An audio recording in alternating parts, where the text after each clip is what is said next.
Hello students, मेरा नाम है बिस्वजीत चैटर्जी और आप देख रहे हैं हमारा चैनल इंटेलिजिबल फिजिक्स, जिस पर मैं अपलोड करता हूं बीएससी, एमएससी और इंजीनियरिंग फिजिक्स से रिलेटेड वीडियोस। अगर आप किसी भी कॉम्पिटिटिव एग्जाम्स की तैयारी कर रहे हैं जहां पे हायर फिजिक्स, हायर मैथमेटिक्स पढ़ाया जाता है, तो ये चैनल आपके लिए बहुत बहुत ज्यादा हेल्पफुल है। तो चलिए स्टार्ट करते हैं आज का हमारा टॉपिक। आज हम लोग एक ऐसे एक्सपेरिमेंट के बारे में बात करेंगे जो कि कंप्लीटली फेल्ड एक्सपेरिमेंट है, जिसका नाम आपको स्क्रीन पे तो दिख ही रहा है, जिसका नाम है माइकलसन मोरले एक्सपेरिमेंट। ये फेल्ड एक्सपेरिमेंट भी है और इससे हम लोग एक बहुत बड़ा कॉन्सेप्ट के बारे में भी पता चलता है। ठीक है ना, एक बहुत बड़ा कॉन्सेप्ट जिसके बारे में हम लोग आगे बात भी करेंगे। तो माइकलसन मोरले एक्सपेरिमेंट बेसिकली किस चीज के लिए किया गया था वो हम बताते हैं। उसको एक्सप्लेन करने से पहले हम लाइट के नेचर के बारे में बात करेंगे। जैसे कि लाइट का अगर हम नेचर के बारे में बात करें ना, तो लाइट हमारा एक इलेक्ट्रोमैग्नेटिक वेव है। जैसे कि अगर हम एक साइंटिस्ट के बारे में बात करें जिसका नाम है जेम्स क्लर्क मैक्सवेल, इन्होंने ये बताया कि हमारा जो लाइट है वो एक इलेक्ट्रोमैग्नेटिक वेव है। मतलब कि इसमें इलेक्ट्रिक फील्ड और मैग्नेटिक फील्ड सुपर इंपोज करके लाइट वेव को बनाते हैं। इसका मतलब यह है कि लाइट क्या है, हमारा एक वेव है। लाइट हमारा इंटरफेरेंस पैटर्न भी शो करता है, डिफ्रैक्शन पैटर्न भी शो करता है। ये सब कुछ हम लोगों को पता है। इसीलिए लाइट के बारे में एक और बात करें, जो लाइट का स्पीड होता है हमारा, उसके बारे में अगर हम बात करें तो वो होता है हमारा C equal to 1/√μ0 into epsilon naught. ये म्यू नॉट और एप्सिलॉन नॉट क्या है ये भी आपको पता है। म्यू नॉट हमारा परमेबिलिटी होता है ऑफ फ्री स्पेस, और एप्सिलॉन नॉट परमिटिविटी होता है फ्री स्पेस का। ठीक है, तो ये हम लोग बात किए लाइट के बारे में। और लाइट के बारे में हम लोग बात इसलिए किए क्योंकि लाइट हमारा वेव है, ये हमको सबसे पहले अच्छे से आपको समझा देना था। इसके बाद अगर हम बात करें तो हमारे पास हम एक और बात करते हैं कि साउंड वेव क्या है। साउंड वेव को एक मीडियम चाहिए ट्रैवल करने के लिए, ये हम लोग जानते हैं। साउंड क्या है हमारा, साउंड एक वेव है जिसको मीडियम चाहिए ट्रैवल करने के लिए। जैसे कि साउंड हमारा एयर में ट्रैवल करता है, अगर हम मेटल सरफेस बोले तो मेटल में भी साउंड ट्रैवल करता है। अलग अलग मीडियम चाहिए। हाँ, अगर हम साउंड को वैक्यूम में बात करेंगे तो साउंड ट्रैवल नहीं करेगा। ठीक है ना। ठीक उसी तरह से अगर लाइट के बारे में बात किया जाए तो लाइट भी तो हमारा एक वेव है, तो लाइट को भी तो हमारा ट्रैवल करना चाहिए किसी मीडियम में। लेकिन वैक्यूम में पाया गया है कि लाइट हमारा मीडियम का मोहताज नहीं होता है, तो वैक्यूम में वो ऐसे ही पास कर जाता है। इसका मतलब यह है कि यहां पे कुछ ना कुछ हमारा वेव का कॉन्सेप्ट में गड़बड़ी है।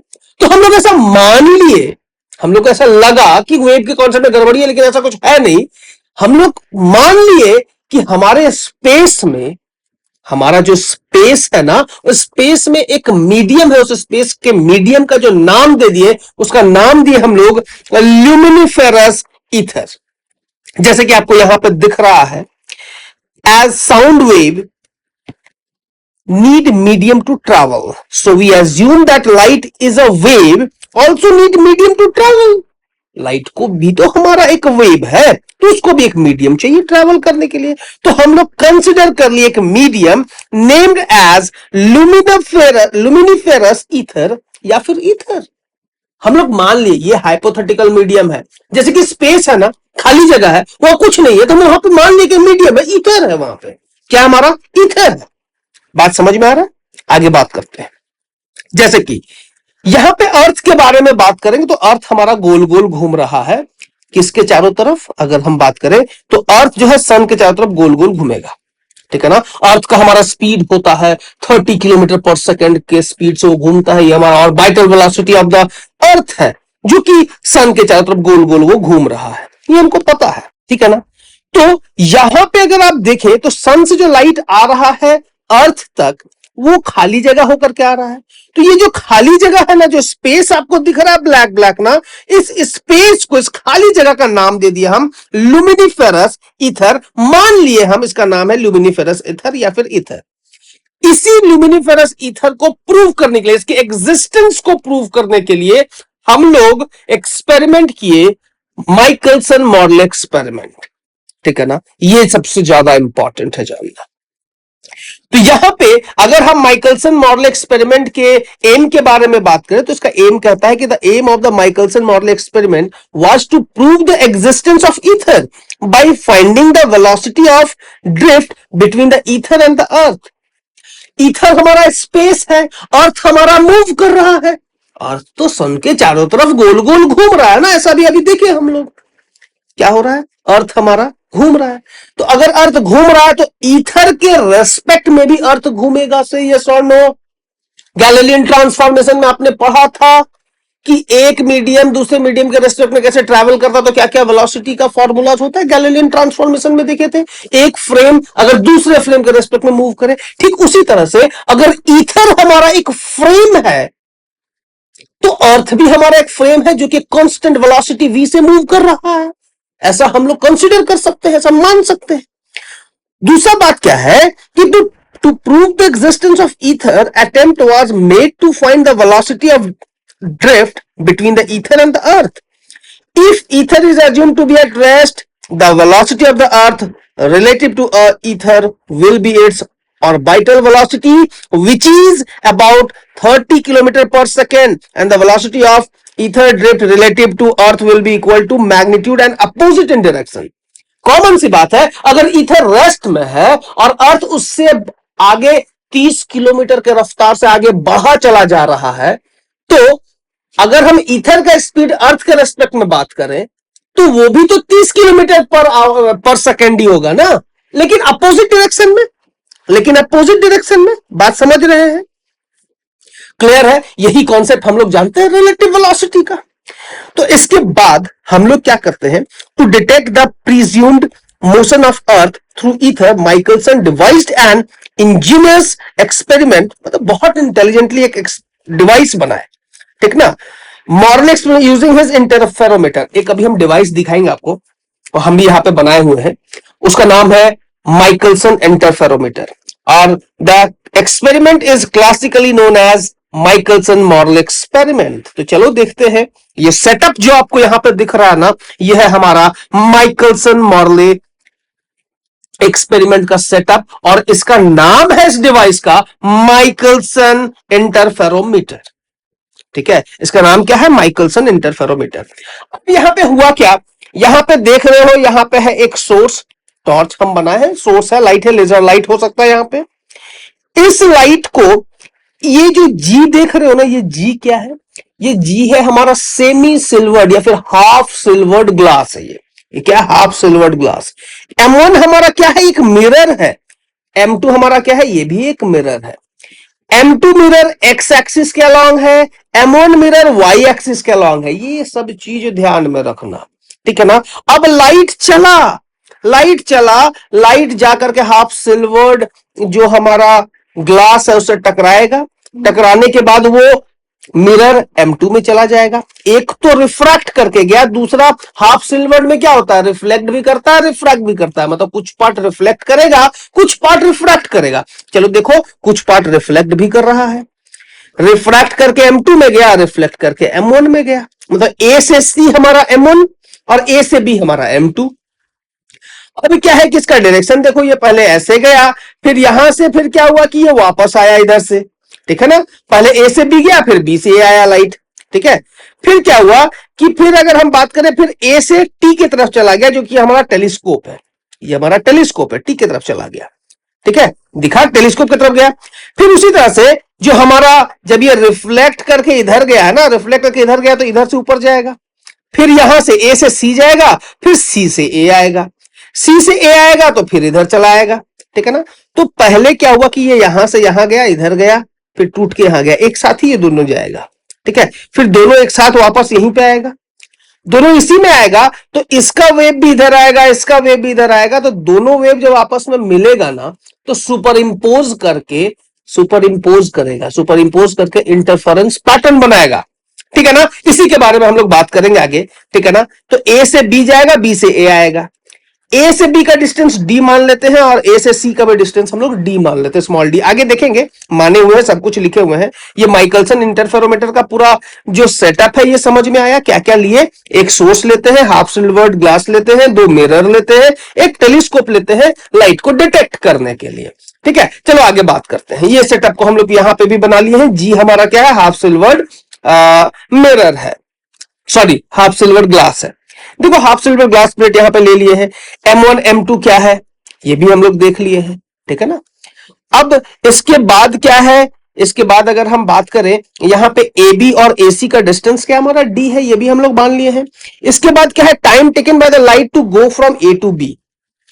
अगर A से B लाइट को जाना है, अब देखो ये पूरा जो सेटअप है ना, ये तो अर्थ पे रखा हुआ है और अर्थ 30 किलोमीटर के रफ्तार से आगे की तरफ इस डायरेक्शन में आगे बढ़ रहा है। देख रहे हैं, ये 30 किलोमीटर की रफ्तार से इस डायरेक्शन में आगे बढ़ेगा। अगर हम बात करें, अर्थ इस डायरेक्शन में 30 किलोमीटर की रफ्तार से आगे जाएगा। मान लो इसका वेलोसिटी v है, इसका वेलोसिटी क्या है हमारा v। इसको ध्यान से समझो, इस डायरेक्शन में जाएगा तो लाइट भी इसी डायरेक्शन में जा रहा है। लाइट एक साथ जा रहा, मतलब कि अगर इस लाइट के बारे में बात की तो लाइट को लेकर के हम आगे जा रहे हैं, टॉर्च को लेकर आगे जा रहे हैं। तो यहां पे लाइट का स्पीड और ये v का स्पीड दोनों ऐड हो जाएगा। अगर A से B गया, ठीक ना, A से B गया फिर B से A आया, ठीक है ना, दोनों के बारे में बात करेंगे। यहां पे मान लेते हैं भी अगर इधर नहीं जा रहा है, सॉरी यहां पे अगर हम मान ले भी का डायरेक्शन हमारा कहीं ना कहीं इधर है, ठीक है, भी का डायरेक्शन अगर इधर है हमारा, ठीक है ना, तो C हमारा इधर होगा, भी हमारा इधर होगा, तो ये हमारा हो जाएगा C माइनस V, ठीक है, D divided by C minus V। इस डायरेक्शन में क्या हो जाएगा हमारा C माइनस V, क्योंकि C का डायरेक्शन तो इधर है और भी हमारा इधर जा रहा है। यहां पे ध्यान देने वाली बात यह है कि हमारा जो वेलोसिटी है वो इस डायरेक्शन में है, अर्थ हमारा इस डायरेक्शन में मूव कर रहा है। हम गलती से बोल दिए कि इधर जा रहा है, लेकिन नहीं, ऐसा नहीं है। ये वेलोसिटी हम इस डायरेक्शन में ले रहे हैं, जिस कारण से हमारे पास यहाँ पे सीन कुछ इस तरह से आ गया है, D divided by C minus V। थोड़ा और आगे बात करेंगे तो time taken by light to go from B to A की बात करेंगे। B टू A का बात करेंगे तो हमारा C हमारा इस डायरेक्शन में, V भी हमारा इसी डायरेक्शन में, तो दोनों ऐड हो जाएगा तो C बाई B आ जाएगा। मतलब डिस्टेंस बाई स्पीड हमारा टाइम होता है। तो यहां से हम लोग टाइम टेकन निकालिए B टू A आने का, B से A आना है, यहां से यहां का स्पीड निकालना है, यहां से इसके यहां तक का स्पीड C प्लस B हो जाएगा। इस डायरेक्शन का स्पीड क्या हो जाएगा, C प्लस B। इस डायरेक्शन का स्पीड का बात करेंगे तो C प्लस V होगा, और इधर लाइट का स्पीड का बात करेंगे तो ये C माइनस B हो जाएगा।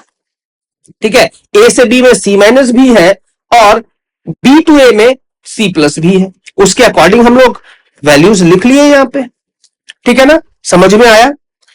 तो अगर हम बात करें A से B और B से A आने में टोटल टाइम क्या लगा, मतलब एक्स एक्सिस में टाइम कितना लगा, उसके बारे में बात करेंगे तो वो आपके सामने है। TX में हमारा दोनों टाइम को हम लोग जोड़ देंगे, A से B का टाइम और B से A का टाइम को हम लोग जोड़ दिए, यहां पे आपको दिख रहा है, दोनों को ऐड कर दिए। इसको फिर आगे सॉल्व करेंगे, इन दोनों का एलसीएम लेंगे तो C square minus V square आएगा। थोड़ा और आगे करके यहां पे एलसीएम लेकर के ये सारा पार्ट करेंगे, थोड़ा आगे बढ़ेंगे तो ये सारा वैल्यूज आएगा हमारे पास, ये दिख रहा है आपको, ठीक है। इसके बाद थोड़ा और आगे सॉल्व करेंगे, यहां पे देखो डीवी डीवी जाएगा चांद पे, कट जाएगा बाबू, 2DC आ जाएगा, 2DC आ गया, यहां से C स्क्वायर को कॉमन निकालेंगे तो 1 minus V square by C square आ जाएगा, आएगा ना। कैलकुलेशंस है, सिंपल कैलकुलेशंस और कुछ नहीं, ठीक है ना। TX का वैल्यू क्या आया, 2CD, ऊपर में 2CD कैसे आया, DC और DC, DC बोलो CD बोलो एक ही बात है, ये आ जाएगा वैल्यू, और DV है और DV है, ये तो कट जाएगा ना, ये प्लस एक माइनस है, ये आपस में कट जाएगा, तो इसीलिए ये वैल्यू आया। C स्क्वायर को कॉमन निकालेंगे तो यहां पे 1 आएगा और V स्क्वायर के नीचे C स्क्वायर डिवाइड हो जाएगा, ठीक है। तो TX का वैल्यू हमारे पास आ गया है, और TX का वैल्यू फाइनली जो आया है यहाँ पे C और एक C कट जाएगा, 2D divided by C into root under 1 minus V square by C square. This is the value of TX, मतलब कि A से B और B से A आने में लाइट को समय कितना लगा वो हम लोग कैलकुलेट करके निकाल लिए, ठीक है, कोई दिक्कत तो नहीं। थोड़ा और आगे बढ़ते हैं और चीजों को समझते हैं। अब हम लोग बात करेंगे वाई एक्सिस के अलावा, किसके बारे में बात करेंगे, वाई एक्सिस मतलब time taken by the light to go from A to C and back to A, back to A। अब जब ये पूरा सिस्टम आगे की तरफ बढ़ेगा, ठीक ना, पूरा सिस्टम आगे की तरफ बढ़ेगा, तो ये यहां से लाइट जो है, लाइट ऐसे करके जाएगा, ठीक है, ऐसे करके ट्रेवल करेगा, फिर इधर करके इधर आएगा, ठीक ना। इसका शेप कुछ इस तरह का बनेगा। अगर पूरा सेटअप इधर जा रहा है तो लाइट के बारे में अगर हम बात करते हैं, रिफ्लेक्ट करके पहले तो इधर जाएगा, फिर इधर करके इधर आएगा, ऐसे करके जाएगा। जो हमारा स्पेस में बैठा होगा, जो इधर में के पास होगा, उसका तो उसको शेप तो कुछ ऐसा दिखेगा ना। बात समझ रहे हैं। मान लो कि कोई हमारे पास एक बस है, चीजों को समझते हैं थोड़ा सा बहुत आसान तरीके से। एक बस है, मान लो इस बस में आप बैठ करके जा रहे हो। इस बस में आप बैठे बैठे क्या किए, बॉल को ऊपर थ्रो किए। एक आदमी बाहर की तरफ है, यहां पे बाहर की तरफ खड़ा होकर के आपको देख रहा है, ठीक है ना। यहां से बाहर से आपको ये सारा चीज ऑब्जर्व कर रहा है। आप क्या किए, एक बॉल को ऊपर की तरफ फेंके। तो जैसे ही बॉल को ऊपर फेंका गया तो बॉल का मोशन इधर से लेकर के इधर तक आएगा, ठीक है। अब तब तक तो ये बस आगे चला गया होगा, ठीक है ना। तो बाहर वाला आदमी को मोशन ऐसा दिखेगा, लेकिन अंदर वाला को क्या लगेगा कि ऊपर से नीचे ही आया है, ठीक है ना। अंदर वाला को लगेगा ऊपर से नीचे ही आया है, लेकिन बाहर वाला को लगेगा कि मोशन कुछ इस तरह का हुआ है। ठीक वही बात यहां पे भी है, ठीक है ना। इसीलिए हम लोग यहाँ पे v डैश जो है, v डैश के बारे में अगर हम लोग बात करते हैं, यहाँ पे देखो वेलोसिटी को इस डायरेक्शन में लिया गया है, ठीक है ना। इसको ध्यान देना है। वेलोसिटी हमारा इस डायरेक्शन में दिया गया है। वेलोसिटी ऑफ ईथर ड्रिफ्ट का बात कर रहे हैं तो ये इस डायरेक्शन में। वेलोसिटी ऑफ लाइट की बात कर रहे हैं, c है हमारा, ठीक है। और ये हमारा हो जाएगा डिस्टेंस a टू c का और a टू c का। ये जो हमारा वैल्यू निकला, ये पाइथागोरस थ्योरम से हम लोग वैल्यू निकाल लिए, ठीक है ना। तो इसका वैल्यू आया है हमारा, मतलब स्पीड a से c का हमारा क्या आ गया है, root under c square minus v square. The resultant velocity of light along AC is root under c square minus v square. इस सिंपल तरीके से हम लोग यहां पर लिख लिए हैं। और the resultant velocity of light along CA, ये हमारा root under c square minus v square. ये भी सेम ही होगा, कुछ भी अलग नहीं होगा, जो कि आप यहां पे देख रहे हैं। चीजों को हम अच्छे से एक्सप्लेन भी कर दिए, आपको समझ में आया कि ये शेप ऐसा क्यों दिखेगा। अगर मान लीजिए कि ईथर का डायरेक्शन इधर से हम बात कर रहे हैं ना, तो अगर ये apparatus इधर मूव कर रहा है तो ये कुछ ऐसे करके ट्रायंगल बनाएगा, तो वही चीज यहाँ पे बात हुआ है। इधर से ऐसे जाएगा फिर इधर आएगा, ठीक है। तो उसके अकॉर्डिंग हम लोग रिलेटिव वेलोसिटीज निकाल लिए, ठीक है, जो कि हमारा रिजल्टेंट वेलोसिटी आपके सामने है, ठीक है। इन सब को ध्यान में रखते हुए हम लोग time taken by the light to go from A to C, मतलब A टू C और फिर बैक टू A का बात करें तो यहां पे हमारा d by root under c square minus v square होगा, ठीक है। तो जाने में जितना समय लगा, आने में भी उतना ही समय लगा, दोनों को हम ऐड कर दिए तो हमारे पास ये वैल्यू आ गया। कैलकुलेट करके c स्क्वायर को कॉमन निकाल के हम लोग ये वैल्यू लेके आए, ठीक है ना। ये ty आ गया। अब एक बात यहां पे समझने वाली बात क्या है कि जो एक्सपेक्टेड क्लासिकल फ्रिंज शिफ्ट होगा उसके बारे में अगर हम बात करें तो tx जो है ना, tx जो कि x के along है, time taken with the light to go along x axis and will be greater than along y axis. x axis का जो टाइम होगा वो y एक्सिस से ज्यादा होगा, कॉमन सी बात है। जाने और आने की बात हो रही है तो इसी डायरेक्शन में मोशन है, तो यहां पे टाइम हमारा ज्यादा लगा है, यहां पे टाइम हमारा कम लगा है, according to calculations, according to calculations, ठीक है। तो tx माइनस ty की बात करेंगे तो tx हमारा x एक्सिस का टाइम है, ty हमारा y एक्सिस का टाइम है, दोनों टाइम को माइनस किए। अब यहां पे माइनस करेंगे और उसको सॉल्व करेंगे। देखो ये जो रूट अंडर वाला पार्ट है ना, इसको बाइनोमियली एक्सपैंड कर दो, ठीक है। अगर तुमको कैलकुलेट करने का ज्यादा इच्छा है तो आप इसको क्या करो, बाइनोमियली एक्सपैंड कर दो और बाइनोमियली एक्सपैंड करके ये सारा पार्ट लिखो। हम बाइनोमियली एक्सपैंड करके फाइनली सॉल्व करके ये सारा पार्ट लिखे हुए हैं, ठीक है ना। सॉल्व करोगे तो डेल्टा टी का value d by C V square by C square आएगा, ठीक है। और यहां पे c और c स्क्वायर सी क्यू हो गया, ये हमारा वैल्यू आ गया डेल्टा टी का, ठीक है ना। टाइम टेकन, ठीक ना, टाइम टेकन निकल गया हमारा। अब क्या है कि इस समय में कितना डिस्टेंस ट्रेवल किया गया होगा, इसके बारे में बात करते हैं, ठीक है ना। कितना डिस्टेंस ट्रेवल किया गया होगा, तो डिस्टेंस ट्रेवल के बारे में अगर हम बात करें तो डेल्टा वन हमारा हो जाएगा, उसको हम लाइट के स्पीड से मल्टीप्लाई कर देंगे तो ये हमारा डिस्टेंस ट्रेवल हो गया, ठीक है ना। इसके बाद अब क्या किए कि हमारा जो सेटअप था उसको कंप्लीटली हम रोटेट कर दिया 90 डिग्री, ठीक है ना। अब कंप्लीटली क्या कर दिया, 90 डिग्री रोटेट कर दिए। डेल्टा टी का वैल्यू हमारे पास आ गया है, ठीक है, इसको ध्यान देना है। डेल्टा टी का वैल्यू आ गया है, डिस्टेंस ट्रेवल्ड आ गया है, ठीक है ना। अब इसी चीज को 90 डिग्री शिफ्ट करेंगे तो हम ऐसा उम्मीद करेंगे कि कुछ ना कुछ तो फ्रिंज शिफ्ट आएगा। कैलकुलेट करेंगे तो बिल्कुल फ्रिंज शिफ्ट आएगा। तो यहां पे देखते हैं, if the whole apparatus is turned through 90 degree, दिख रहा है 90 डिग्री से घुमा दिए जी, एकदम पूरा घुमा हुआ दिख रहा है आपको। पहले ये डिटेक्टर यहां नीचे हुआ करता था, सोर्स इधर हुआ करता था, देखो 90 डिग्री से घुमा दिए। ठीक है, तो AC will become optically longer. अब एसी क्या हो जाएगा, ऑप्टिकली लॉन्गर हो जाएगा, ये पार्ट हमारा ऑप्टिकली लॉन्गर हो जाएगा, कॉमन सी बात। क्योंकि अब ये जो है, जब ये apparatus को घुमाया गया है, तो अब ये जो है रिलेटिव वेलोसिटी ईथर के रिलेटिव वेलोसिटी में आ गया है, तो ये लॉन्गर हो जाएगा। ठीक ना, by A B by N amount, वही सेम वैल्यू आएगा जो हमारा शिफ्ट आया था, जो डिस्टेंस ट्रेवल्ड आया था 90 डिग्री में भी उतना ही डिस्टेंस ट्रेवल आएगा घुमाने के बाद भी। तो अगर हम टोटल पाथ डिफरेंस के बारे में बात करें, hence the effect of rotation is to produce a path difference, मतलब कि हम लोग रोटेट क्यों किए, रोटेट इसलिए किए कि हमको एक पाथ डिफरेंस मिले। तो पहले का पाथ और बाद का पाथ दोनों को ऐड कर दिए तो हमारे पास टोटल पाथ डिफरेंस आ गया। ठीक है ना, ये पाथ डिफरेंस का पूरा फॉर्मूला हम क्लियर कर दिए।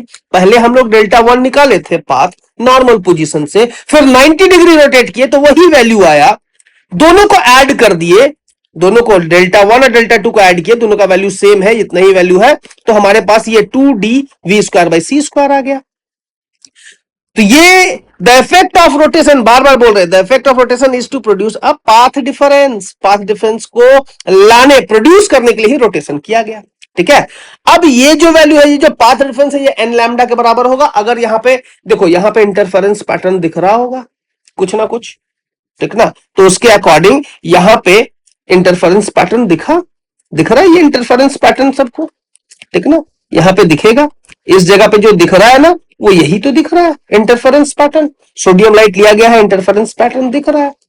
ठीक है ना, थोड़ा और आगे बढ़े तो यहां पे बोला ये गया है, the fringe shift through a number of fringes is an and is given by, देखो ये फॉर्मूला होगा इक्वल टू एन लैम्डा, इसी के बारे में भी बात कर रहे थे, जो हमारा पाथ डिफरेंस था that is equal to N lambda. ठीक ना, कंस्ट्रक्टिव फ्रिंज के लिए, ठीक ना, कंस्ट्रक्टिव इंटरफेरेंस के लिए ये फॉर्मूला होता है, आप लोग पढ़े भी हैं। ठीक ना, path difference is equal to N lambda, यहां से एन का वैल्यू निकाले, लैम्डा हमारा क्या है, wavelength of light used, sodium light use किया गया है, इसका हमारा लैम्डा का वैल्यू दिया हुआ है। और इस पूरे एक्सपेरिमेंट में माइकलसन ने जो सेटअप बनाया था, ए से बी तक का जो डिस्टेंस डी लिए थे, इसका वैल्यू 11 मीटर लिया गया था उस समय 1981 में जो हमारा एक्सपेरिमेंट हुआ था ना, उस समय ये डिस्टेंस हमारा 11 मीटर लिया गया था। ये हमारा उस समय का apparatus का वैल्यू बता रहे, ठीक ना, ये माइकलसन इंटरफेरोमीटर का जो हमारा डिस्टेंस था ए से बी का, वो क्या था हमारा 11 मीटर। वेलोसिटी ऑफ हमारा जो अर्थ है वो हमको पता है 3 × 10⁴ मीटर पर सेकंड। ये सारे वैल्यूज को वहां रखा। अच्छा, सी का वैल्यू भी पता है, स्पीड ऑफ लाइट किसको नहीं पता, 3 × 10⁸। सारे वैल्यूज को यहां पे पुट करके लैम्डा का वैल्यू पता है, डी का वैल्यू देखो यहां से पता है, भी का वैल्यू देखो यहां से पता है, सी का वैल्यू भी हमको पता ही है 3 × 10⁸। सारे वैल्यूज को पुट करने के बाद हम लोग यहां पे एन का वैल्यू कैलकुलेट किए और एन का वैल्यू आया 0.37, मतलब कि एन का वैल्यू कुछ ना कुछ आ रहा है। ठीक ना, the result indicate that no significant. अच्छा, अब बात है कि ये एन का वैल्यू आया और जो रिजल्ट जब चेक किया गया यहां पे, अब यहां पे तो इतना कैलकुलेट करके आया ना, ये वैल्यू एन का वैल्यू इतना शिफ्ट करना चाहिए, मतलब कि फ्रिंज को हमारा इतना शिफ्ट कम से कम करना चाहिए। अब यहां पे ये जो इंटरफेरोमीटर था ना, बड़ा ही एक्यूरेट था, मरकरी में रखा गया था, ठीक ना, मरकरी में रख करके इसको रोटेट कराया जाता था, मरकरी के सेटअप में रख करके इसको रोटेट कराया जाता था, बहुत ज्यादा एक्यूरेट था ये हमारा सेटअप। ठीक है, तो इस सेटअप में हमारा एक्यूरेसी बहुत ज्यादा अच्छा था, जिस कारण से यहां पे जब हम चेक किए कि हमारा फ्रिंज शिफ्ट कितना हुआ, तो फ्रिंज शिफ्ट तो कुछ हुआ ही नहीं। रिजल्ट क्या बोल रहा है, the result indicate that no significant shift occurred, जबकि कैलकुलेशन बोल रहा है कि इतना आना चाहिए। और ये कैलकुलेशन किस बेसिस पे था, हम लोग ल्यूमिनिफेरस ईथर को हाइपोथेटिकली मान के चले थे कि उसका कुछ वेलोसिटी होगा, वो एक मीडियम है, उसके रेस्पेक्ट में, अर्थ के रेस्पेक्ट में अपोजिट डायरेक्शन में एक वेलोसिटी है, ऐसा हम लोग मान के चले थे। ठीक ना, तो ये जो कंक्लूजन था, ये एग्जिस्टेंस ऑफ ल्यूमिनिफेरस ईथर को रिप्रेजेंट कर रहा था। ठीक ना, लेकिन इन रियलिटी जब रिजल्ट चेक किया गया तो कोई भी शिफ्ट दिखा ही नहीं। जब शिफ्ट दिखा नहीं तो ये कैलकुलेशन गलत है, मतलब कि जो हमारा एजम्पशन है वही गलत है, मतलब कि जो हमारा ल्यूमिनिफेरस ईथर है वो है ही नहीं, वो इसका एग्जिस्टेंस ही नहीं है। तो कंक्लूजन क्या निकला हमारा finally, Michelson Morley experiment conclusively proved that the relative velocity between earth and ether is zero. कोई रिलेटिव वेलोसिटी नहीं है अर्थ और ईथर के बीच में। इसका मतलब यह है कि it is concluded that a medium like ether does not exist. कोई हमारा ईथर बोल के कुछ एग्जिस्ट करता ही नहीं है। ये एक्सपेरिमेंट फेल हो गया, लेकिन एक चीज को प्रूव कर दिया कि हमारे स्पेस में ईथर बोल के कोई भी चीज एग्जिस्ट नहीं करता है। एक जो साइंटिस्ट के दिमाग में चल रहा था ना कि ईथर बोल के भी कुछ होता है, एक मीडियम होता है, उस कोई मीडियम बोल के होता ही नहीं है। मतलब लाइट को किसी मीडियम की जरूरत ही नहीं है ट्रैवल करने के लिए, ईथर बोल के कोई मीडियम होता ही नहीं है। यही तो बात है हमारा, ये हमारा फेलियर था माइकलसन मॉडल एक्सपेरिमेंट का, जो कि फेल हुआ ईथर को प्रूव करने में, बट ये बता दिया कि ईथर बोल के कुछ नहीं होता है। फेल हो के भी हमें बहुत कुछ सिखा के गया है एक्सपेरिमेंट, माइकलसन मॉडल एक्सपेरिमेंट। तो उम्मीद करते हैं ये जो पूरा सेटअप, एक एक चीज बताया गया, आपको अच्छे से समझ में आया होगा। तो आज के लिए इतना ही रखते हैं, अगले लेक्चर में मिलेंगे स्पेशल थ्योरी ऑफ रिलेटिविटी के, जिसमें हम लोग और भी बहुत इंटरेस्टिंग चीजों के बारे में बात करेंगे। तब तक के लिए धन्यवाद। जय हिंद, जय भारत।